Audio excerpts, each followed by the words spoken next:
So what is an HCO? So an HCO is a home certification organization recognized by the EPA to implement Energy Star for residential new homes in California. And just a quick note, California Energy Star program is different than any other state. It's specific to the state of California. And Cheers is only certified as an HCO provider in California. So we have to certify and train HERS raters for Energy Star for California.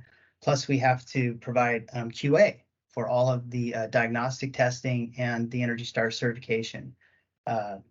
Just in California only. So like I said, we're going to focus today just on single family new construction. We do have multifamily new construction as well, but for today, just single family new construction. So where does it all start? Really, it starts with the energy consultant. So in California, the Energy Star starts with the energy consultant or the builder. Ultimately, the builder it's their responsibility to make sure that the mandatory requirements are met, which this is later in our presentation, Bruce is going to cover those more in detail. Those requirements are the responsibility of the builder ultimately. So when that plan is uploaded, they need to make sure that it meets those mandatory requirements. So the other thing that the energy consultant is going to have to do, or builder, is determine the correct version to use for each project. So you could have different versions for different projects.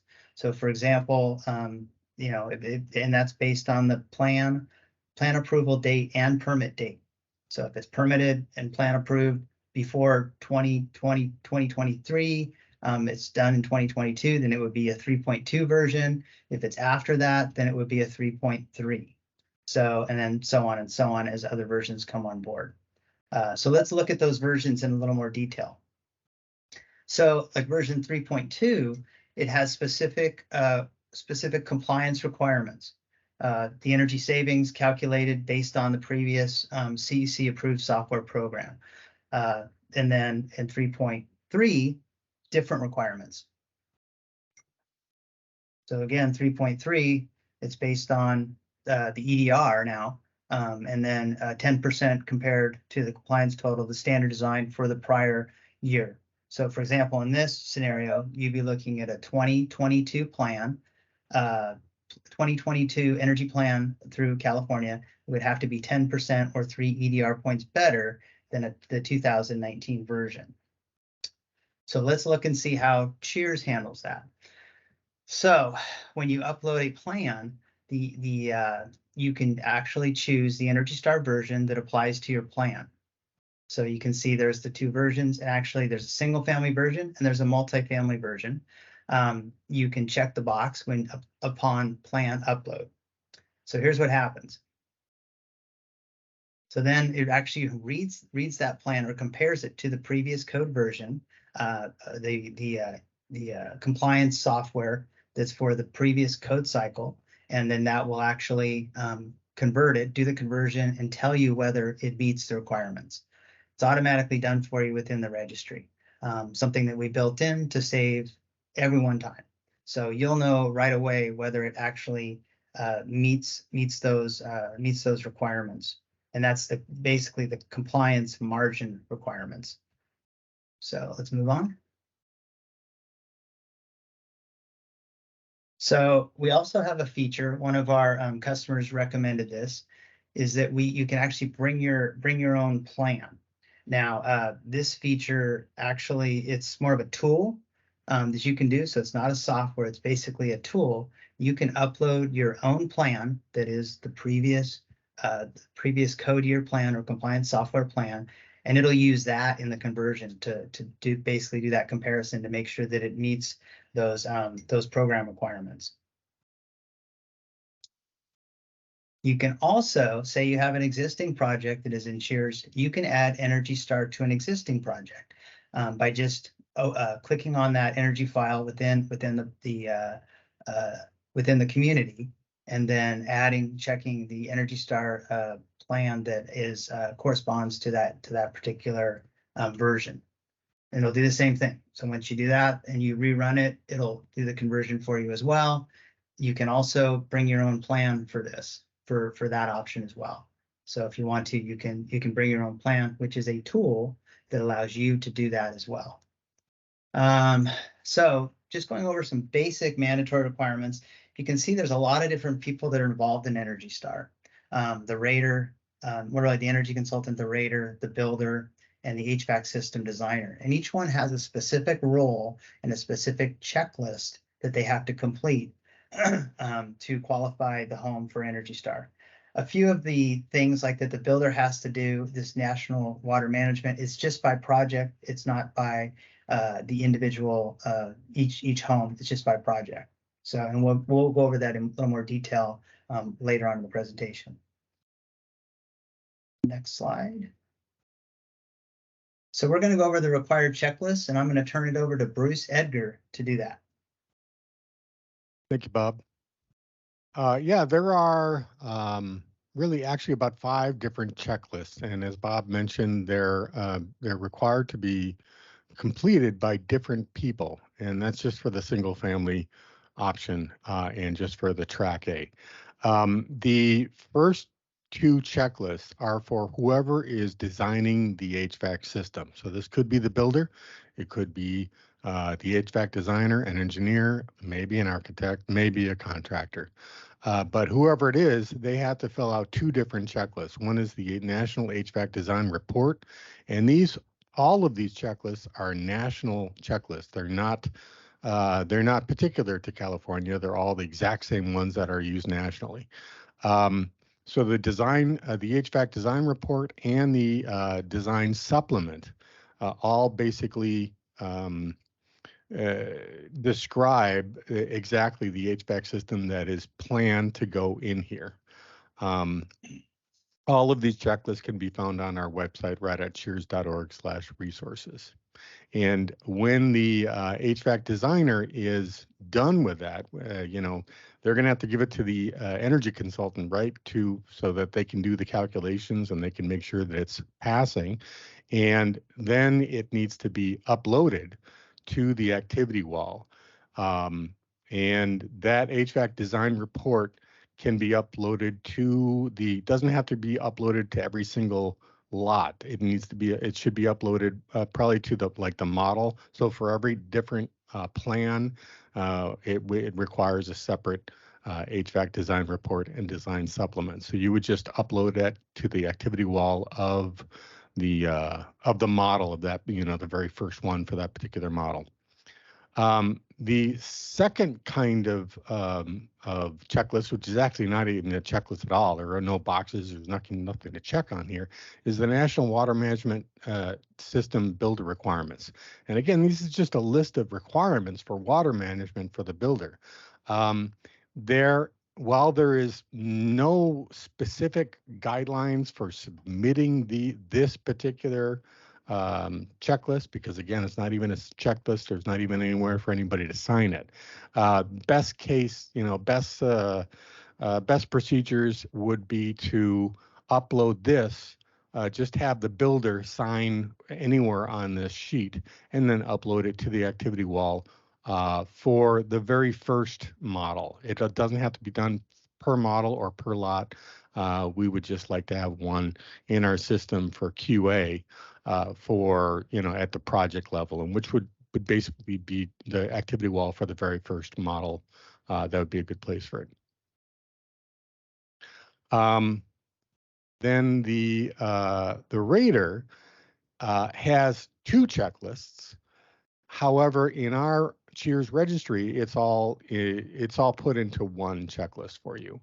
And the rater needs to fill this out and needs to sign it.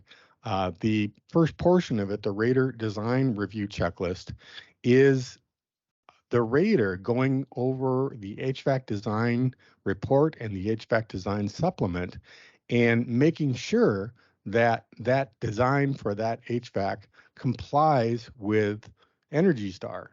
So if you can imagine, if the rater comes on board, right at Ruffin or something like that, it's already too late. And what's going on here is that outside of California, as Bob had mentioned, there are no energy consultants. The rater handles everything from beginning to end. Here in California, it's bifurcated, so you've got two people fulfilling the same role.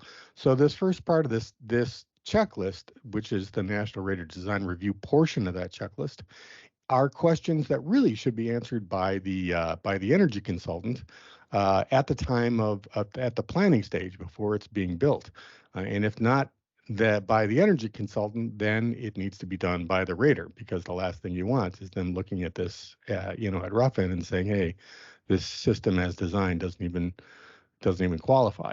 So the message here is that for Energy Star, somebody has to take the bull by the horns. Somebody has to lead the project.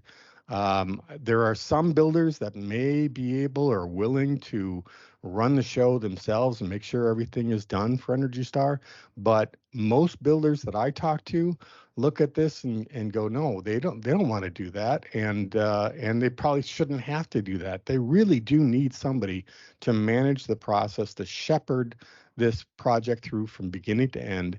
And in order to do that, that person has to be in the room during the planning stage to make sure that this all goes smoothly.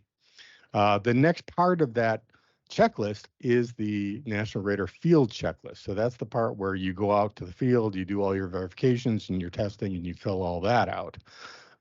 This is automatically part of our registry. It doesn't have to be uploaded to the activity wall. It's automatically part of it. But when you are doing your field verification and testing, you definitely need to understand that all your photos need to be geotagged, and then the photos need to be uploaded to the activity wall for that particular unit. It could be the sampled unit, and if it's not sampled, for every one. And this is all for QA purposes that we need to have this done. And then upon completion, automatically you'll get a certificate and a label for you to give to the builder, and that's automatically generated by the registry once everything goes through. Next slide. As far as why cheers for Energy Star, we can go on to the next slide. It's really pretty straightforward. There are three basic reasons. One is all you have to do is upload your Title 24, and if you select the Energy Star to compare it against, then you'll automatically see right away whether it's qualifying or not. And if it's not, you can go back in and rework it until it does. So you don't have to upload it again or anything to see this. It's automatic. Two, all of our forms are in the same place. So your Energy Star's checklist, certification package, all your Title 24 documents are right in one place for you. And three is that we are automatically doing quarterly reporting. We are going to be reporting all Energy Star completed jobs quarterly to the EPA. So that's done for you.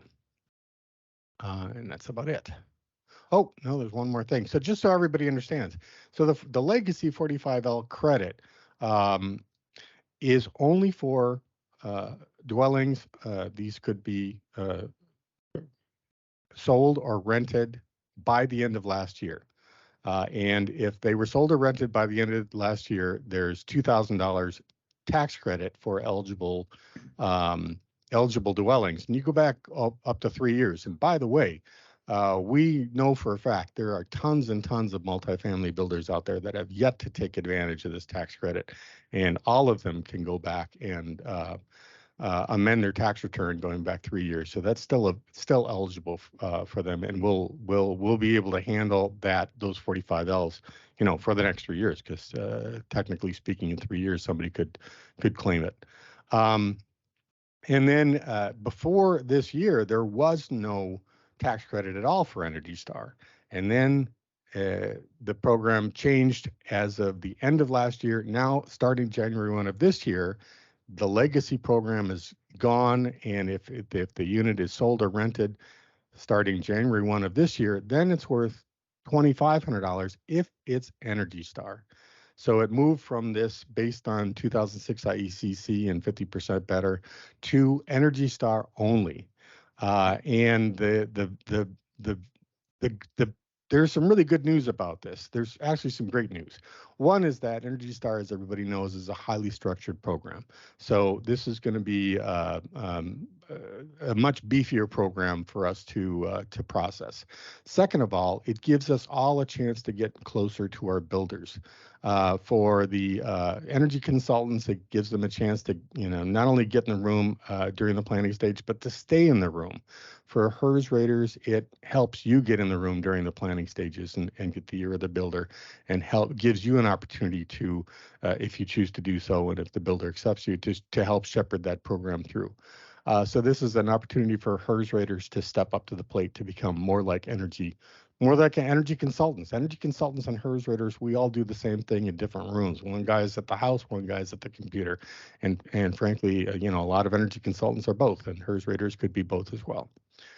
In addition to that $2,500 credit, if they do go to Zero Energy Ready, which the first thing that they have to get is Energy Star. Once you're Energy Star, then you can go for Zero Energy Ready. If you get both of them, then it's $5,000, not $2,500. So Energy Star is a prerequisite for that, and we're looking very excitedly towards that, because here in California, every single unit built should qualify, because it's not only Zero Energy Ready, it already has solar on it.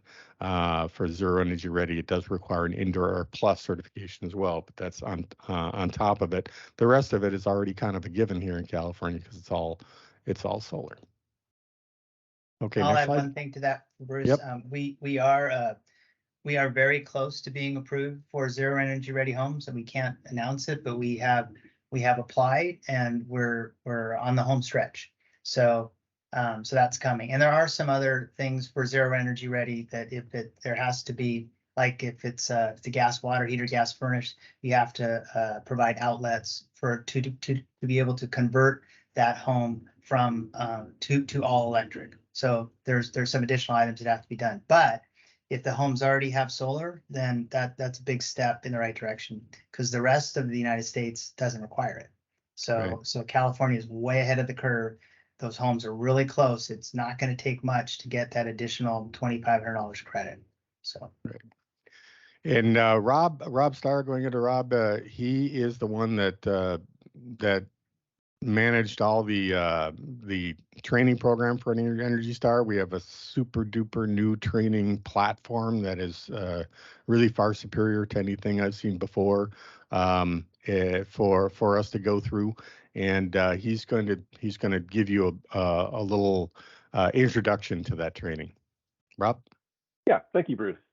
So we've been talking about a lot of requirements that come along with Energy Star, a lot of verifications that the HERS rater has to do, and all of this would be very difficult to get up to speed on without training. So not only do you, as a rater, want to go through the training or need to, Energy Star mandates it.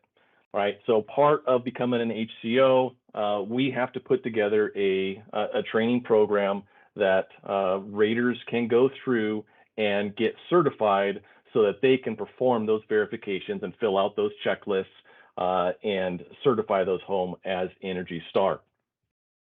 So we invested in, as Bruce mentioned, we're really trying to stay up to date with the current best practices for training. So anybody that's gone through our training in the past, this Energy Star training is a little bit different.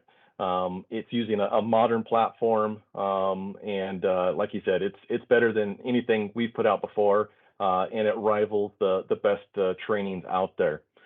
So this training is available through Cheers, just like all of our training is. And this one covers everything needed to be able to certify a home. Starts with the partnership basics, right? There's certain things that builders need to do, that raters need to do in order to participate in the program. So we cover all of those. We talk about the program requirements. Again, additional requirements that a builder must comply with in order to participate. And then we get into really the meat of what the rater is going to be doing, and that is the rater design review checklist and the rater field checklist. So all of those have a lot of detailed items that go along with them. They're checklists, they have line by line, and in order for you to be able to perform those verifications, we cover each of those items line by line, provide you with examples of what you need to either look at. There's a lot of envelope and insulation requirements, very similar to our QII, which again makes it very easy for homes in California to qualify with that. And so we cover all that in detail so that you know exactly what you're getting yourself into once you do go out to perform those verifications. So just so you know, if you are a HERS rater and you are interested in certifying homes for Energy Star, your first step is to go and sign up and take that training. Once you do that, we'll update your account in the registry and you will have access to these various features that go along with certifying Energy Star homes. So at this point, that brings us to the end of our Energy Star overview. As we mentioned at the beginning, we do have the ability to take questions through the chat feature. So if you had any questions posted during the training, or if you have some questions now that you'd like to ask, please feel free to go ahead and send that on over through the chat, and then we'll have Juanita, she's monitoring that, and she'll share that with us, and we'll answer what questions you have. So with that, I'll hand it back on over to Bob. Okay, thanks, Rob. Yeah, another thing too is if you want specific training or have specific questions about Energy Star, 45L tax credits, we're always here to help. So that's our information there. If you're in California, of course, you can contact me. Bruce pretty much handles Southern California. He's in San Diego, 72 degrees today, and Tim's up north in the Bay Area. So you have 3 resources there that you can always reach out. We can talk to you about any of those items, or the registry if you need help. We're here for you. So, Juanita, do we have any questions in the chat or in the Q&A? Juanita? So we have one question. It's coming from David Sharita. Will Cheers be pursuing HCO status nationwide in the future? Ooh, that's a great question. That's a tricky question.